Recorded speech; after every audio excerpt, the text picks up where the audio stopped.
Okay, so I am going to try to explain why the US bond auction matters and what the whole point is of that. Okay, so bear with me because I'm going to have to take us back about 80 years in the past. 1944. Okay, so what happened in 1944? Apart from World War II and all of that. What happened was that all of the so-called big nations, the Five Eyes, as they call them, the US, Australia, UK, was it Canada too? Yeah, I think Canada also. All the what are known now as the Five Eyes, they met in this hotel in Breton Woods. I believe it's somewhere near North Carolina or something. I could be wrong. Maybe near DC. Somewhere on the East Coast. Anyways. But okay.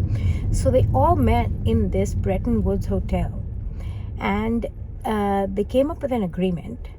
And it's called the Breton Woods Agreement, I believe. Based on the hotel name. Like, it's some creativity.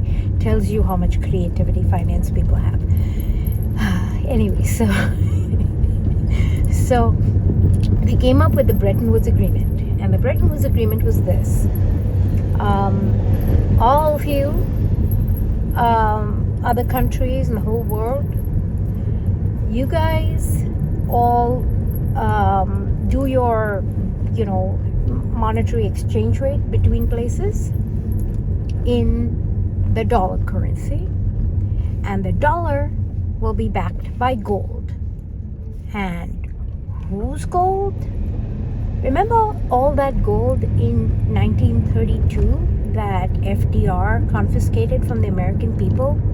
What he said was gold is outlawed. You cannot use gold as legal tender anymore because at that time a $20 bill was the equivalent of 1 ounce of gold.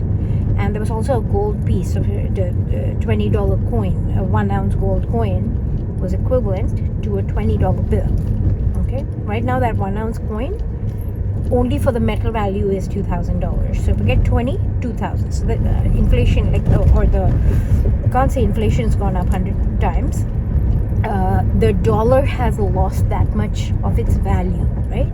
It's like when, like way back, in the Roman times, when the Roman guards used to, or where the Romans needed to increase their currency, they used to mix base metals into their silver and gold.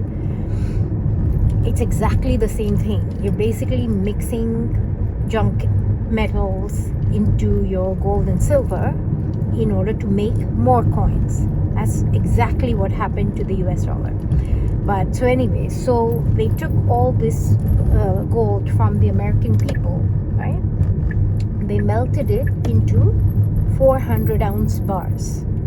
So basically gold went from being, the private property, private citizens' sovereignty. It went from personal, individual, leonine sovereignty to being a bankster's asset. Because now they were, in the banks, right? They melted into 400 ounce bars, which like any regular middle class person won't be able to buy. But say, hey, one coin like that, of course, you can have a coin like that. It's no biggie. You can get one. But a 400 ouncer, forget that. So that's how it went one level from regular people into the banks. Then it went, and that's a little bit more complicated trade, but I will explain this to you in the context of the Bretton Woods thing. So basically the US said, well, we have, or the US banks, we have the gold to back up our currency. So You all anchor your money to us, and we will honor claims based on based on the strength of the dollar, because we are so trustworthy and reliable and whatever. So then comes the baby boom era, right? And there's prosperity, and okay, maybe I'm making too much of the baby boom era, but because let's not forget that this deal was made in 1944, but then there was also so much other stuff that happened, right? World War II happened. The Americans confiscated land of the Japanese people and put our American Japanese people, right? People who migrated from Japan to America to build the damn railroads, right? They put those people, okay, the Japanese people, the Japanese Americans, who had the good sense to save their money and buy a house and all, they confiscated their house and they put them in these camps. I don't know if they were concentration camps or not, but that's what the Americans did. You shouldn't forget that. So this was all part of creating that nice boom that happened in the 1950s, that is so touted. Anyway, so now you have the baby boomer era.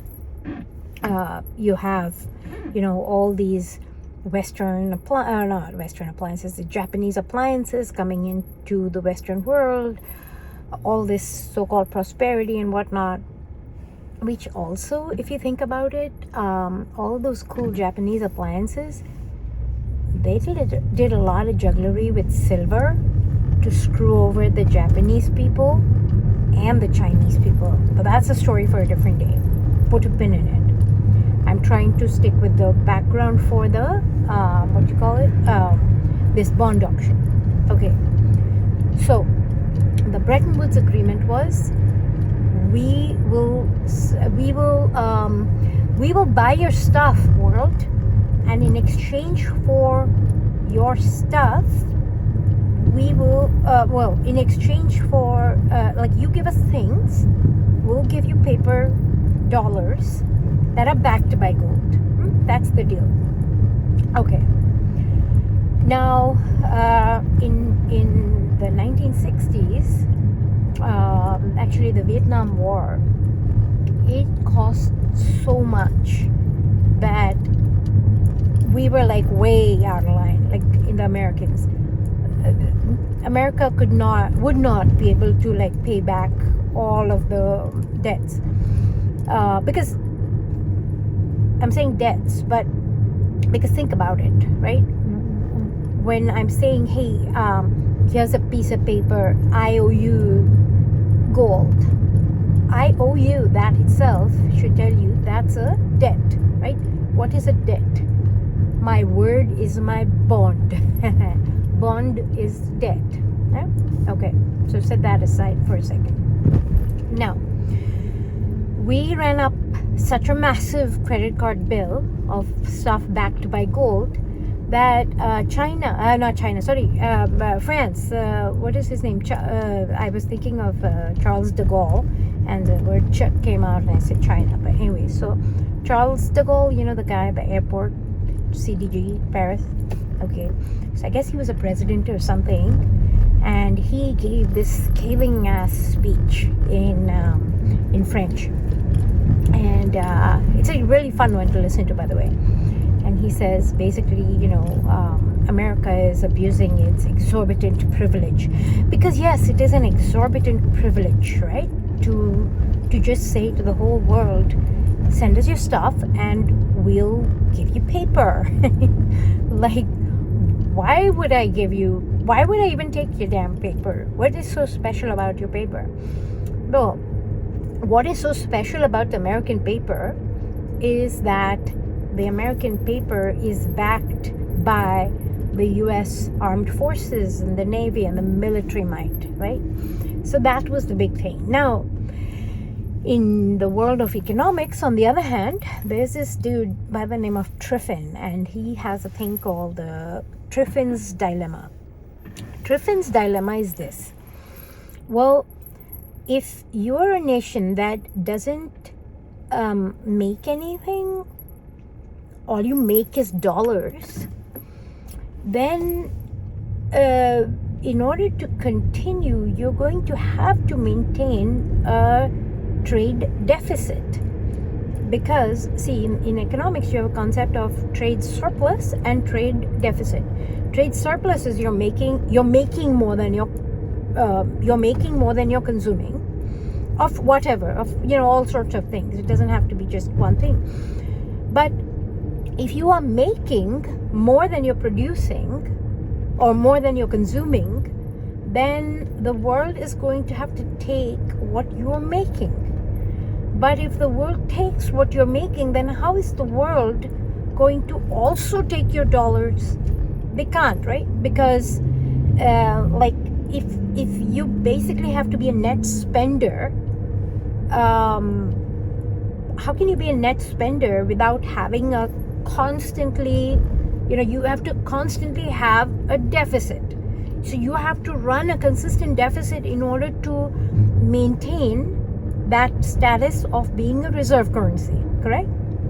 So that is something called Triffin's dilemma. Because, okay, you can say, fine, we'll always have a trade deficit, but it's like, whoa, hold on a second. Then at some point, you're not going to be a superpower anymore by virtue of the fact that you're perpetually in debt. So this was a bit of a hang-up. Okay, now park that side story in your back pocket, okay? And then you have CDG or Charles de Gaulle saying, we want our gold back. And then everybody began to freak out, like, oh shit, if we give our gold back, like, we won't have gold. We've like screwed over our population because all our boys are like half dead in the Vietnam War. Everybody's come back like a mental wreck. What are we gonna do?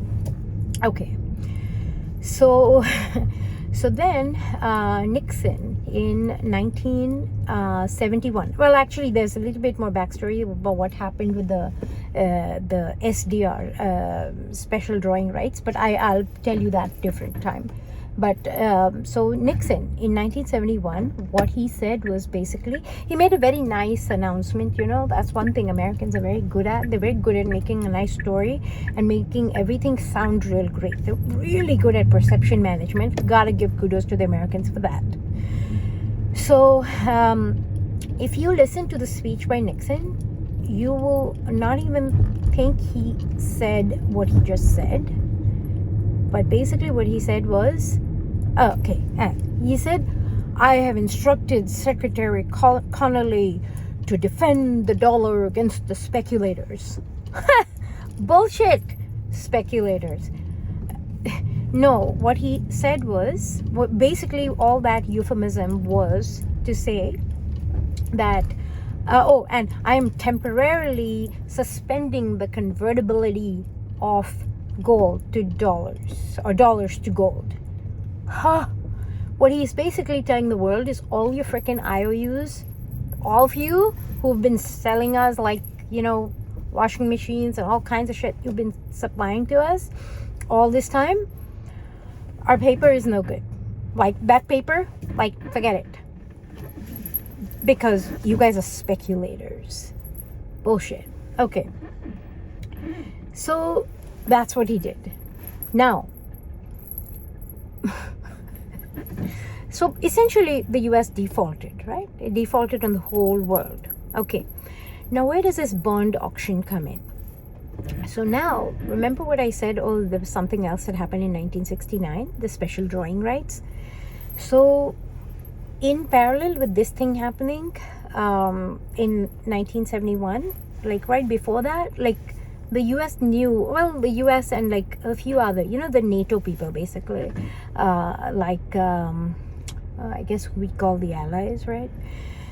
So that whole group, I think there are five big boys. I forget which countries, but the Western powers, so to speak, in conjunction with the IMF and the BIS. IMF is the International Monetary Fund. Such a nice sounding name. But basically the IMF what they serve as is they are basically like the exchange trading house of currencies for the whole world. That's what they are. And anytime they give quote unquote aid in this, monetary fund, right? No, they don't give aid to our countries or countries at war and all that. They give them debts. They give them loans. So this is a very important concept to understand because so when we say, we're supplying aid to Ukraine, no, we're not actually. What we are doing is we are issuing them a loan, and then they are expected to take that loan money and buy weapons and bombs and whatever else, right? They buy it from us, and then they use it to blow up their own people, essentially. But what is happening in that whole process of say the IMF supplying aid, quote unquote aid, to these countries, is that they are supplying US debt, right? So now I know I'm kind of fast forwarding ahead here when I'm talking about Ukraine and all that, because actually that bond no bid that happened. That actually happened in America. It happened in America in 2021, okay? And I believe that this is the reason why they even, wanted this war, the Ukraine thing, everything. This is why I think they are so gung-ho, right? Like, I knew that if they don't go to Ukraine to do something there, it'll be Taiwan, like whatever it is, right? Because they need this. They need this because our bonds got a no bid. So you see, now you may say, okay, so if that happened in 1971, then that's it, right? Like people have stopped believing in the dollar. No. What happened was, so Nixon, he defaulted on the world, and then he went off over there. There's a lot of data actually on this. He went to China, and he made all these deals with the Chinese president or whoever their president was at that time. He was some bad guy, like a real crow guy. I don't know if it was it was that guy with the whole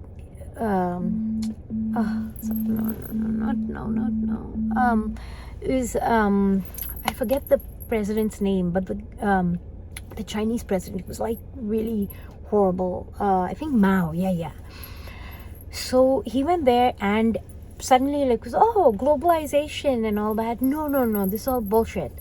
It's not globalization. They need a cheap labor force who will produce stuff and sell it here, and then that's how the American public will stay happy that, despite us defaulting on the world, we won't, we don't have inflation. This is amazing. No, because they need cheap labor to make all this stuff. Okay, so that's one thing. The other big thing that he made, Nixon made this deal, was he went to Saudi Arabia, and he made a deal with those guys that we will be basically your henchmen and your bodyguards. You guys live in a bad neighborhood, right?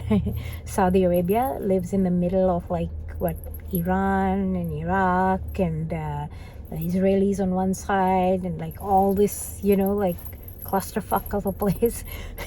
You guys live in a really bad neighborhood. We will be your protectors. We'll be your mercenaries. In exchange, you will only sell oil in dollars. You see that? That's what they did. So now, because everybody needs oil, right? So everybody who needs oil needs dollars to buy the oil. You see? So this is how you keep the demand for dollars high. Because, and this is also why, why the US will be kind of very pro environment and not fracking and this and that. Because if you strictly think about it, right, America has enough oil to be self-sufficient. Like, we don't need to go and get anything from what's that place, from Saudi Arabia or anywhere else. We don't need it. Actually, we don't need it. But but we can, say, hey, we're being very environmentally. What environmentally? What? You go and drill in some other country and screw up their environment? It's one earth. What are you talking about being environmentally good if you destroy their land but not your land, and all your people are breathing clean air and all? I mean, okay, great, yeah, okay, that's good, but don't get all virtue signaling that, oh, we are such an environmentally great country and it's all those other countries that make pollution and this and that. No.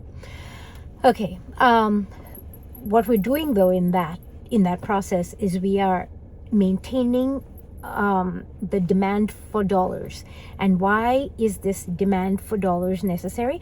How do these other countries get their dollars? What they do is there is a bond auction. This is where the bond auction comes in. And the more the people have the need for dollars, the more they bid up the bonds. And the more you bid up your bonds, the lower comes the interest rate, right?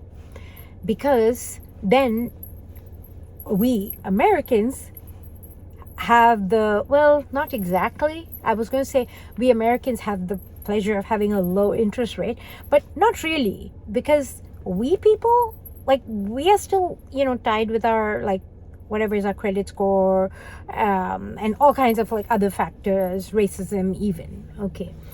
But the as a whole, right, if you have excellent credit rating, this and that, up until 2017 or something, you could get a mortgage with 30-year interest for only 3%.